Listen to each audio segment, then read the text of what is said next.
power. The implementation of the new Industrial Revolution Plan will at least increase the demand of power significantly. And when I talk about the new Industrial Revolution Plan, this is the new plan that this government, under this transformation agenda of the president, is implementing under the principle that we must produce what we consume. We must add value to our natural resources as a country. It's focused on areas where Nigeria has competitive and comparative advantage, where Nigeria can be number 1 in Africa and top 10 globally. We have done it in sectors like cement, where in the year 2000 we produced only 2 million metric tons of cement. Last year we had the capacity to produce 28.5 million metric tons of cement. And for the first time in the history of this country, we exported cement from this country in 2013. By next end of this year, the capacity in cement production in this country will be about 39 million metric tons. And we will have one of the, if not the largest cement producing plant in the world in Nigeria. That is a success we expect to replicate in about 15 sectors of the economy. That is what the Industrial Revolution Plan is all about. Globally, industry consumes an estimated about 1/3 of the power generation in any country. Research estimates show that Nigeria's manufacturing output could increase by about 38% minimum if we have full supply of power. That tells you how fundamental, how important the power sector is to the economy of our country. The government has taken positive steps in line with global best practice to create the optimal environment for investors to participate in the power sector. You have heard many of this from the Minister of Power. You've heard some of this from the Minister of Finance and the Coordinating Minister of the Economy. But let me share some with you again, or reiterate some of this as I share some of these points with you. Yes, the establishment and empowerment of a strong regulator in the form of the National Electricity Regulatory Commission.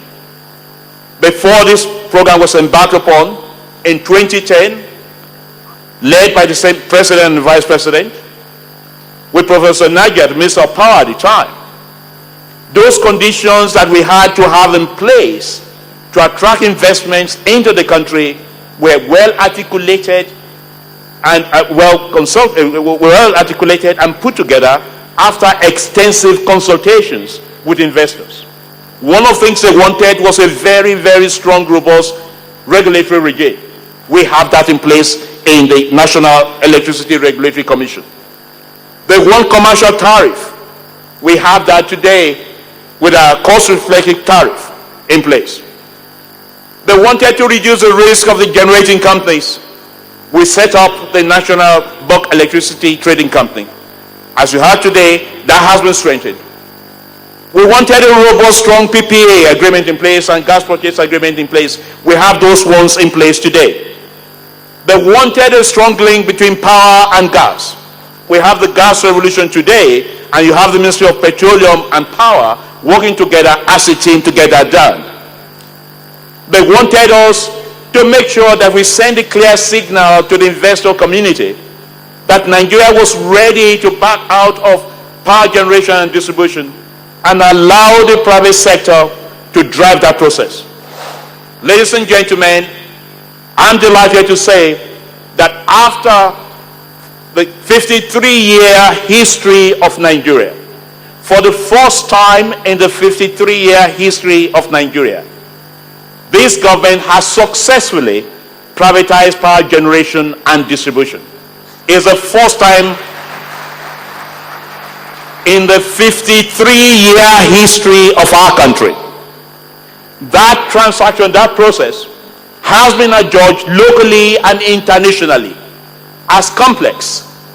But what is far more important is that it has been assessed as one of the most transparent, one of the most successful process the world, not Africa, the world has seen in power privatization in recent times. I heard it, I was told in the United States, I've been to more than 53 countries. The African Union invited us to Ethiopia to share Nigeria's experience with the rest of Africa. Anywhere you go, everywhere I have been, this transaction has been cited by one thing. It has been one of the most transparent and successful privatization program anywhere in the world recently, and we must be proud of that. The government currently provides a competitive array of investment incentives. This includes availability of 100% foreign ownership of electricity plants, repatriation of profits, net of taxes, up to 5 years tax holiday under the pioneer status, 0% import duty on power generation equipment, a low VAT regime at 5%, capital investment allowances of 20% of cost per annum for 5 years, which can be carried forward and used after tax holiday period. The investment opportunities are huge because we have the diverse sources of power, whether it's thermal, hydro, wind, coal, waste to power, is here in the country. And the investment opportunities are huge across the value chain, whether it's gas infrastructure, power generation, transmission, distribution, metering, maintenance, and other services.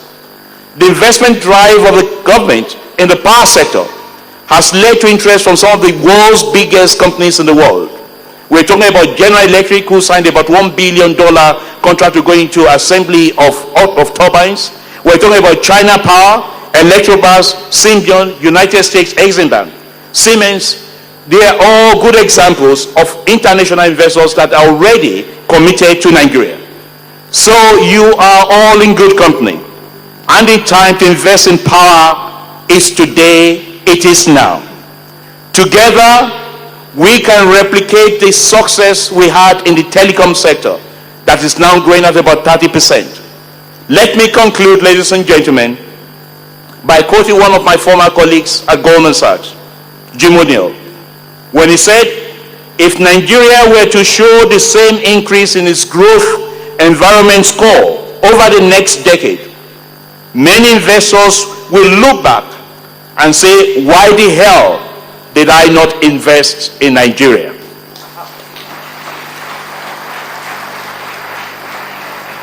Once again, ladies and gentlemen, I welcome you to Nigeria. I welcome you to the last frontier for investors. Welcome and good morning. The last frontier for investors. So this is the place to be. Fantastic. It reminds me of a newspaper article that I read when I was doing this, my research for this. It crystallizes really how things are changing for the better. It's a quote from a senior representative of the IFC who may be here today.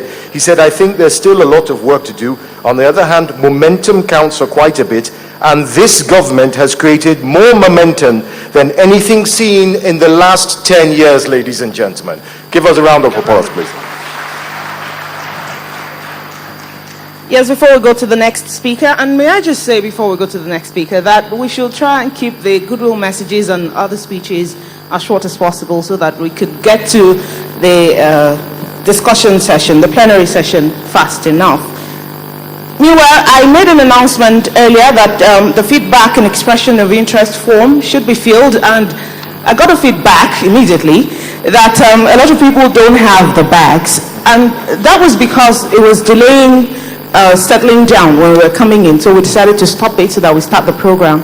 So I've been told to tell you that during tea break, those who don't have the bags will be given the bags. So, but if you do have the bag, please fill this form. It's very important. Mark? Yes. Thank you for that little piece of housekeeping. Moving quickly on now for a brief goodwill message on behalf of the President of the Senate, David Mark. Could I call on Senator Saminu Turaki, please, to give a very brief goodwill message? Okay, well, sorry about that mix-up. I understand he is representing the Senate President, and you are talking as the chairman of Power Committee. Okay, we're allowed one mistake, aren't we? I think that was my mistake. It wasn't our mistake. Oh, it wasn't my mistake. Okay.